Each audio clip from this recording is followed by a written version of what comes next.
అది హడావుడిగా ఉంది. ఏ విషయం చెప్పట్లేదు. ఇది వాటర్ ప్రాబ్లం అంటున్నారు, బ్యాక్టీరియా అంటున్నారు. బ్లడ్ టెస్ట్కి తీసుకున్నారు, వాటర్ టెస్ట్ తీసుకెళ్లారు, రిపోర్ట్స్ ఇంకా రాలేదన్నారు, చెప్తా అన్నారు. చూడాలి ఏం చెప్తారో ఏంటో. మాది ఒక డేంజర్ జోన్ లాగా అయిపోయింది చుట్టుపక్కల ఏరియాల వాళ్ళకి. స్కూల్కి ఇది దగ్గరలో ఒక స్కూల్ ఉంటే ఆ స్కూల్కి పిల్లల్ని పంపడానికి కూడా చుట్టుపక్కల వాళ్ళు పంపట్లేదంట. అది తెలిసింది ఫస్ట్. మరీ ఇదిగా చేసేసారు మమ్మల్ని, ఒక అంటరాని వాళ్ళ కింద చేసేసారు. అంటే పెద్దవాళ్ళు అయితే అంటున్నారు మందు తాగేసి అని చెప్పుకొస్తున్నారు. కొంతమంది ఏమో అనకూడదు. మీ మీడియా వాళ్ళని ఒకే రిక్వెస్ట్ అండి, మా వాళ్ళు బ్యాక్టీరియా వల్ల చనిపోయారో దేని వల్ల చనిపోయారో కానీ మీరు హెచ్ఐవి వల్ల అని చెప్పి చెప్తున్నారండి. మీరు అది న్యాయం కాదండి. మీ మీడియా వాళ్ళని మీరు రిక్వెస్ట్ చేసుకున్నాం. మీరు లేనిదే మాకు సీఎం దాకా వెళ్ళేది కూడా కాదు, మిగతా వాళ్ళందరికీ తెలియదు. మీరు లేనిదే మాకు జరగదు.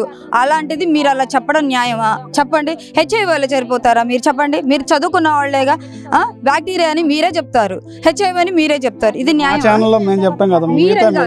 ఛానల్ అని నేను చెప్పట్లేదు, మీరైనా బయటకు చెప్తారు కదా. అది మా రిక్వెస్ట్ కింద చెప్తున్నాను అంతే. మీరు మాత్రం మీడియా వాళ్ళు హెచ్ఐవి అని మాత్రం వేస్తున్నారు. వాస్తవాలు తెలుసుకున్నందుకు గ్రౌండ్ రిపోర్ట్ లో ప్రజల అభిప్రాయాల కోసం మేము వచ్చాము ఇక్కడికి. అంతేగాని మిగతా మీడియా లాగా లేనిపోయి చెప్పే అంత పరిస్థితి మాది కాదు. మీదని మేము అంటలేదు సార్, మీరని కాదు. మీ మీడియా ద్వారా అయినా మీ మీడియా ఉంటారు కదా, మీ సోదరులకు చెప్పండి సార్, మంచిగా చేయండి, తప్పుగా రిపోర్ట్ ఇవ్వకండి అని చెప్పండి సార్, చాలు.